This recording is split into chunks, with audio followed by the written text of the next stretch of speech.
আলহামদুলিল্লাহ ওয়াসসালাতু ওয়াসসালামু আলা রাসূলিল্লাহি আম্মা বা'দ। প্রিয় দর্শক, আপনাদের সবাইকে জানাচ্ছি অনেক অনেক মুবারকবাদ। সেই সাথে আমন্ত্রণ জানাচ্ছি আমাদের নিয়মিত আয়োজনে। আপনারা দেখছেন যুগান্তর কর্তৃক আয়োজিত ফ্রেশ ড্রিঙ্কিং ওয়াটার নিবেদিত রমজানের আলো। আজকের পর্বে আমরা যাকাত নিয়ে কথা শুনব। যাকাত ইসলামের মৌলিক যে 5টি ভিত্তি আছে তার মধ্যে অন্যতম হলো যাকাত। রাসূল সাল্লাল্লাহু আলাইহি ওয়াসাল্লাম বলেছেন, বুনিয়াল ইসলামু আলা খামস শাহাদাতি আল্লা ইলাহা ইল্লাল্লাহ ওয়া আন্না মুহাম্মাদান আবদুহু ওয়া রাসূলুহু ওয়া ইকামিস সালাহ ওয়া ইতাইজ যাকাহ ওয়াল হজ ওয়া সাওমি রমাদান। তো এই হাদিসের মাধ্যমে আমরা জানি যে 5টি স্তম্ভের অন্যতম হলো যাকাত। যাকাত দ্বিতীয় হিজরিতে মূলত রাসূল সাল্লাল্লাহু আলাইহি ওয়াসাল্লামের উপর আয়াত অবতীর্ণ হওয়ার মাধ্যমে আল্লাহ তাআলা ফরজ করেন শাওয়াল মাসে। কোরআনে কারীমের আয়াত এসছে, ওয়ামা উমিরু ইল্লা লিয়াবুদুল্লাহা মুখলিসিনা লাহুদ্দিন হুনাফা ওয়া ইউকিমুস সালাহ ওয়া ইউতুজ যাকাহ ওয়া যালিকা দীনুল কাইয়্যিমা।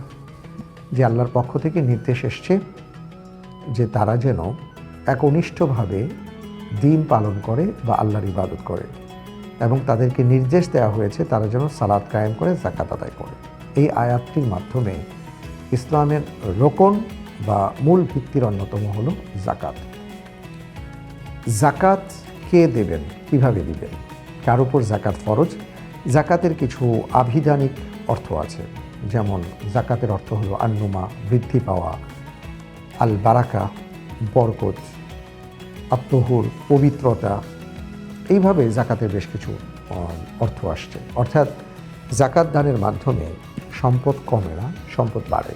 যাকাতের মাধ্যমে আপনার জীবনে, আপনার সম্পদে আল্লাহ তাআলার পক্ষ থেকে বরকত নাজিল হয়। যাকাতের মাধ্যমে আপনার সম্পদের পবিত্রতা অর্জন হয়।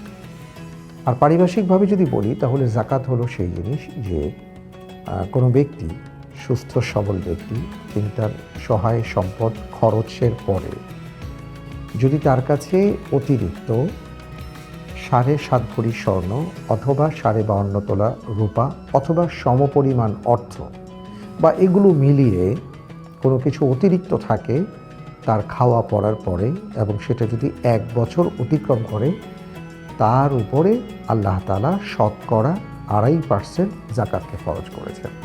যাকাত আগে দিতে হয় না, পরে দিতে হয়। খরচ আপনার সব কিছু করার পরে দেখতে হবে আপনার কাছে কি আছে, এরপরে আপনি যাকাত দেবেন।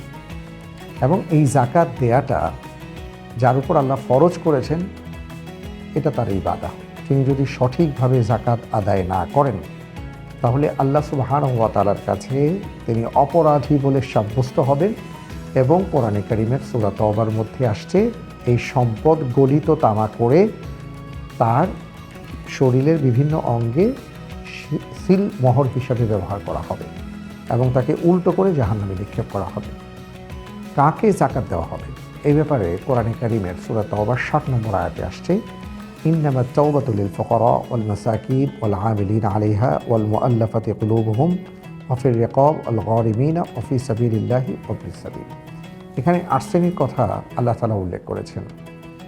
এর মধ্যে প্রথম শ্রেণী হলো একেবারে যে নিঃস্ব, তারপরে যে অসহায়, এরপরে যারা যাকাত আদায়ের ক্ষেত্রে কাজ করে থাকেন তাদেরকে যাকাতের অর্থ থেকে বেতন হিসাবে, ভাতা হিসাবে দেওয়া যেতে পারে। চতুর্থ নম্বরে এসছে যে মানুষকে ইসলামের পথে আকৃষ্ট করবার জন্য কোনো বিধর্মীকে যাকাত দেওয়া যেতে পারে। এটা অনেক ওলামাদের মতে বর্তমানে এই অবস্থাটা নেই।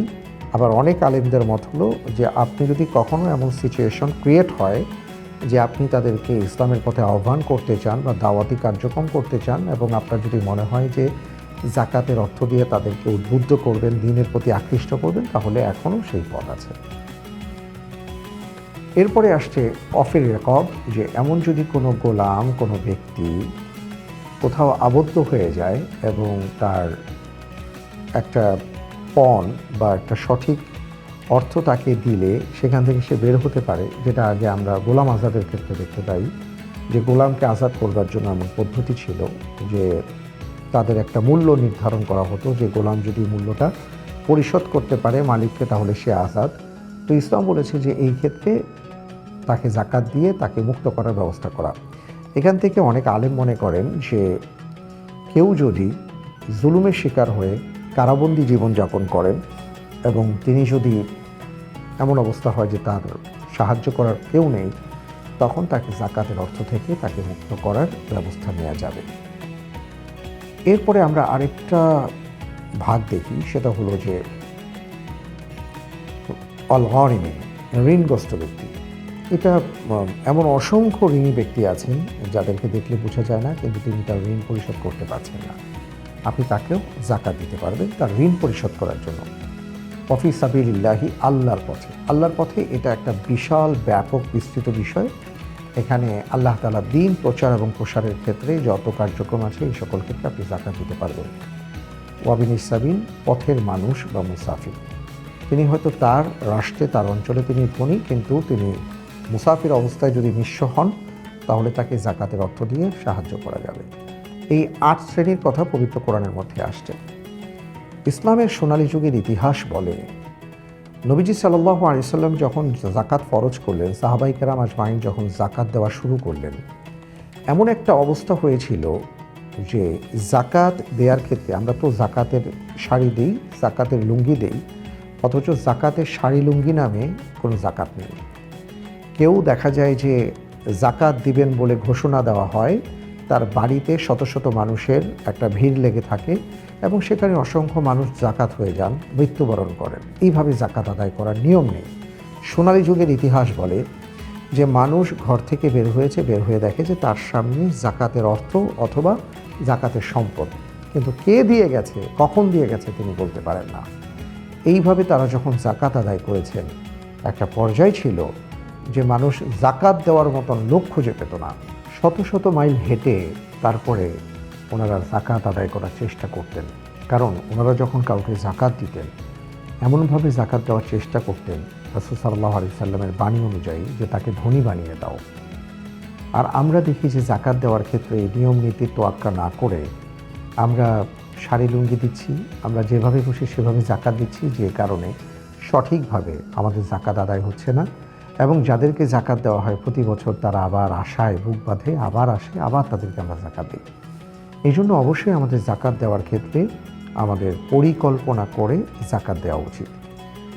কেউ যদি যাকাত না দেয় তাহলে তার কী হবে? রাসূল সাল্লাল্লাহু আলাইহি ওয়াসাল্লাম এই ব্যাপারে ভয়ঙ্কর কিছু কথা বলেছেন।